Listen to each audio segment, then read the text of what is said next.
आलेले आहेत, व्हिडिओ फोडण्यात आलेला आहे। विरोधकांकडून अभिव्यक्ती स्वातंत्र्याच्या बाबतीत आता बोललं जातं। विरोधकांनी ह्या अभिव्यक्ती स्वातंत्र्याच्या गप्पा केल्यापेक्षा तो जो कामरा आहे त्यांनी ज्या पद्धतीनं टीका करताना पातळी सोडून महाराष्ट्राच्या मुख्यमंत्र्यांवर टीका केली, देशाच्या प्रधानमंत्र्यांवर टीका केली, पातळी सोडून त्याचं कोणी समर्थन करत नाही। आणि त्यानंतर जी काही प्रतिक्रिया शिवसैनिकांकडून उमटली, तोडफोड झाली, काही असेल ती प्रतिक्रिया भावनिक प्रतिक्रिया होती, ती येणं साहजिक आहे। पण हिंसेचं पण आम्ही समर्थन करत नाही। ज्यांनी कोणी कायदा हातात घेतला असेल त्यावर सरकार म्हणून सरकार कारवाई करणार आहे। पण जो काही कामरा आहे त्यांनी जे काही व्यंगात्मक टिप्पणी केली त्याचं समर्थन विरोधकांनी करू नये। आणि विरोधकांना जर त्याच्याबद्दल वाटतं तर विरोधकांनी आजचा शेवटचा दिवस आहे, शेतकऱ्यांच्या प्रश्नावर त्यांनी सभागृहामध्ये सत्ताधाऱ्यांना प्रश्न विचारायला हरकत नाही ना। तुमचं हे जे शक्ती प्रदर्शन आहे ते तुम्ही सभागृहात दाखवा, तुम्ही विचारा आम्हाला सरकार म्हणून। सरकारने 20% निर्यात शुल्क कांद्यावरचं हटवलंय, त्यामुळे कांदा उत्पादक शेतकऱ्यांना थोड्या प्रमाणात का होईना पण दिलासा मिळालाय। पण अजूनही कापूस उत्पादक शेतकऱ्याचे, हरभरा उत्पादक शेतकऱ्याचे, सोयाबीन उत्पादक शेतकऱ्याचे, धान उत्पादक शेतकऱ्याचे प्रश्न अजूनही प्रलंबित आहेत।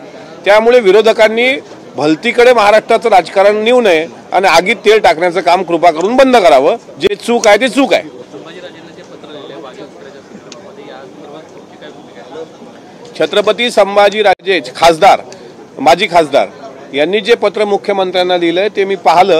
त्यामध्ये त्यांनी मागणी केली की रायगडवरील वाघ्या कुत्र्याची जी काही ते शिल्प आहे ते अनैतिहासिक आहे आणि ते हटवलं पाहिजे अशी मागणी केली।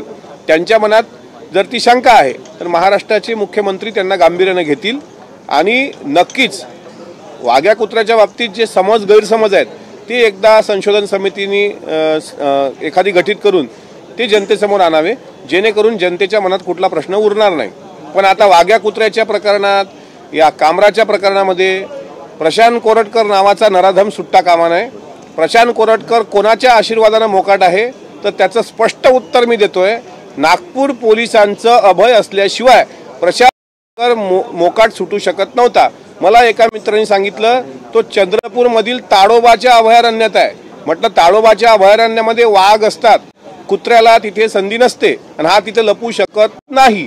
त्यामुळे प्रशांत कोरटकर जर किरीट सोमय्या यांना नागपूरमधले बांगलादेशी सापडू शकतात, जर त्याचा पासपोर्ट सापडू शकतो, जर त्याचा मोबाईल त्यांच्या पत्नी आणून देऊ शकतात, तर प्रशांत कोरटकरचा मुद्दा आणि राहुल सोलापूरकर, आता 2 दिवस संविधानावर चर्चा आहे सभागृहामध्ये आणि संविधान निर्माण करणाऱ्या डॉक्टर बाबासाहेब आंबेडकरांबद्दल अपशब्द वापरणारा राहुल सोलापूरकर यावर अद्याप कुठला गुन्हा दाखल न होणं, मला असं वाटतं हे महाराष्ट्राच्या दृष्टीने अत्यंत दुर्दैवी बाब आहे।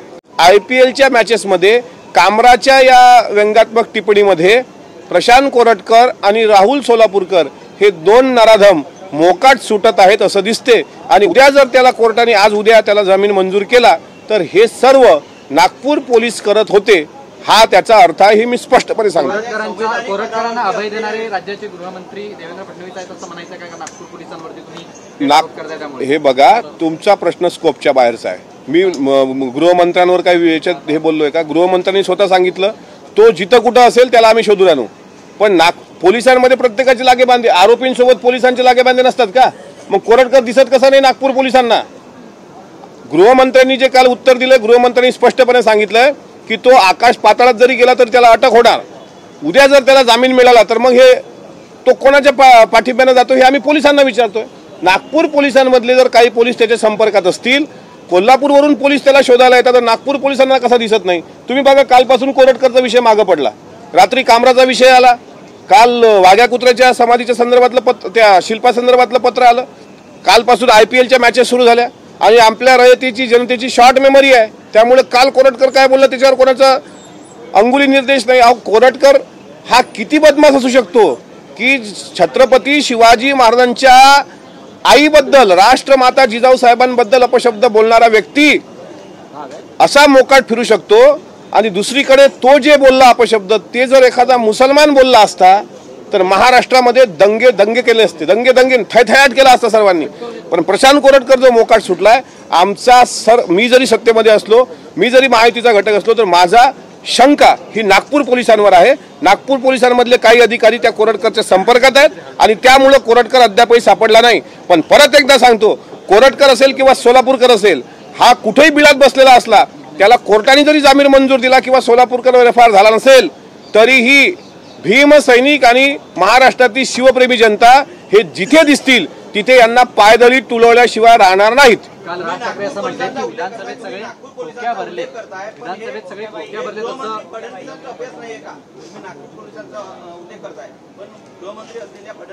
हे बघा, गृहमंत्र्यांनी स्वतः म्हणजे सरकारकडून त्याला जामीन मिळू नये म्हणून कोर्टामध्ये याचिका सरकारने दाखल केली ना, आणि कोर्टाने त्याचा जामीन नामंजूर केला. कोल्हापूर जिल्हा सत्र न्यायालयाने त्याचा जामीन नामंजूर केला. आज त्यांनी वरच्या कोर्टात अपील केली. जर त्याच्या बाबतीत सरकारची भूमिका त्याला बचावायची असती तर त्याच्या बाबतीत याचिकाच दाखल केली नसती. मुख्यमंत्र्यांवर, गृहमंत्र्यांवर, सरकारवर दोष देता येत नाही. सर्वच पोलीस चुकीचे आहेत असं म्हणता येत नाही. पण त्या पोलिसांमधले जे काही आर्थिक साठालोटं करून त्याच्यासोबत बसले असतील, कारण तो त्याच्याकडे बघा रेंज रोव्हर सारख्या गाडी आहेत, तर त्यांनी काही एखाद्याला आर्थिक व्यवहार दिला असेल तर त्या लालसेपोटी काही पोलिसांनी त्याला लपवण्याची शक्यता नाकारता येत नाही. मी गृहमंत्र्यांना विनंती करतो की नागपूर पोलिसांवर आम्हाला संशय येतोय, त्यामुळे नागपूर पोलिसांना सुद्धा तुम्ही आरोपीच्या पिंजऱ्यात उभं करा. एका खोक्याबाईचं घेऊन काय बसला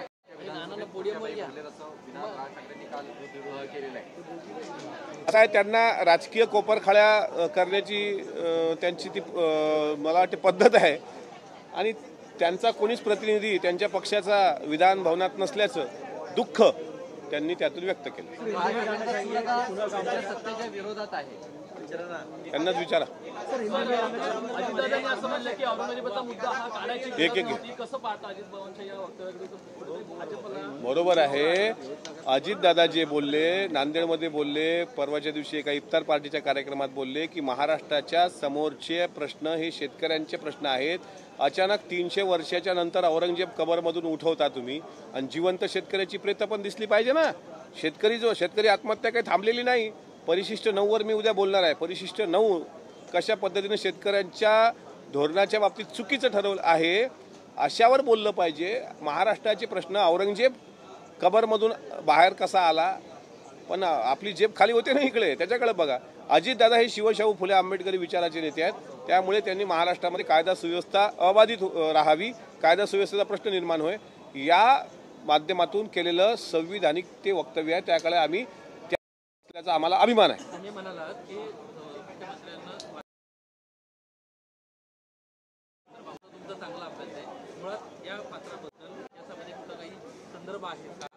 हे जे शिल्प आहे कशा पद्धतीने आलं या संदर्भात तुमच्याकडे काही माहिती आहे का? तुम्ही संभाजी ब्रिगेड असेल किंवा अनेक ठिकाणी हे गोष्ट खरी आहे. इतिहासाचा मी संशोधक नाही, इतिहासाचा मी अभ्यासक पण म्हणत नाही स्वतःला, पण इतिहासाचा मी वाचक आहे. आणि छत्रपती शिवाजी महाराजांच्यावरची जी काही पुस्तकं आहेत त्यामध्ये वासी बेंद्रेंनी लिहिलेलं शिवचरित्र, कृष्णाजी अर्जुन केळुसकरांनी लिहिलेलं शिवचरित्र, सेतू माधवराव पगडी, डॉक्टर जयसिंगराव पवार, रिया सत्कार सरदेसाई या सर्व लोकांनी जे शिवचरित्र लिहिलं त्यामध्ये 3 एप्रिल 1680 हनुमान जयंतीच्या दिवशी जो छत्रपती शिवाजीराजांचं निर्वाण झालं त्या दिवशी शिवाजीराजांचा देह चंदनावर ठेवला गेला होता, आणि चंदनाच्या लाकडांमध्ये महाराजांचा देह ठेवून त्यांना चिताग्नी दिला होता. त्यावेळेस छत्रपती संभाजी महाराजांकडून ती खबर 3 महिने लपवल्या गेली होती. कारण ज्यावेळेस शिवरायांचा अंत्यविधी रायगडावर सुरू होता त्यावेळी संभाजी महाराज हे पन्हाळ्याला होते किंवा शृंगारपूरला, पन्हाळा किंवा शृंगारपूर. 3 महिन्यानंतर संभाजी महाराज त्या ठिकाणी आले.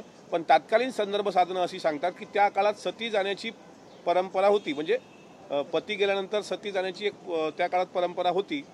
त्यावेळेस पुतळाबाई साहेबांनी सती गेल्याचा उल्लेख, म्हणजे शिवाजी महाराजांनंतर पुतळाबाई साहेब सती गेल्या असा उल्लेख मी कुठेतरी वाचला आहे, आणि त्यानंतर त्यांची समाधी महाराजांच्या बाजूला असावी. पण मग आता शिवाजी महाराजांच्या चितेमध्ये कोण्या कुत्र्यानं उडी घेतल्याचा उल्लेख मी तरी वाचलेला नाही. तसं कुठलं शिल्प नाही, तसा कुठला इतिहासाचा आधार नाही. कारण वाघ्या कुत्र्याचं शिल्प हे 1930 नंतरचं आहे, आणि त्याच्यापूर्वी शिवाजी महाराजांचा मृत्यू हा 1630चा आहे.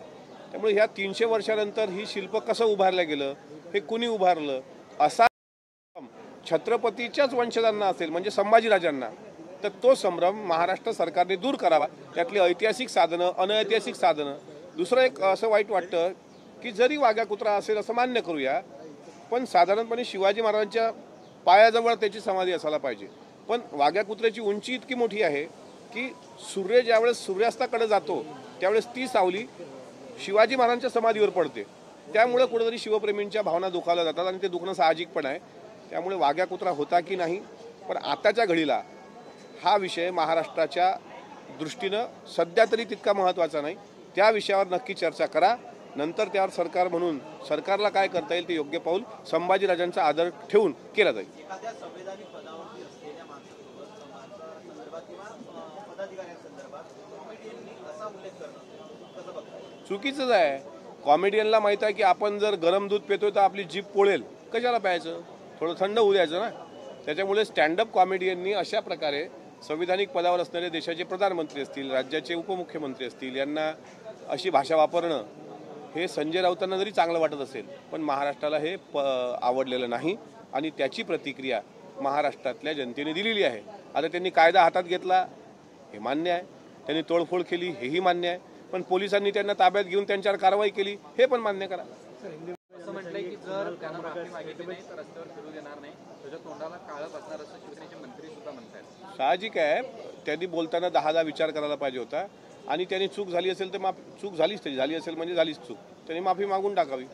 पण अशा प्रकारे कुठल्याही नेत्यांबद्दल, कुठल्या धर्माबद्दल, कुठल्या समाजाबद्दल अपशब्द वापरू नये. तुम्हाला फ्रीडम ऑफ स्पीच आहे तर तुम्ही काही बोलावं असं होत नाही.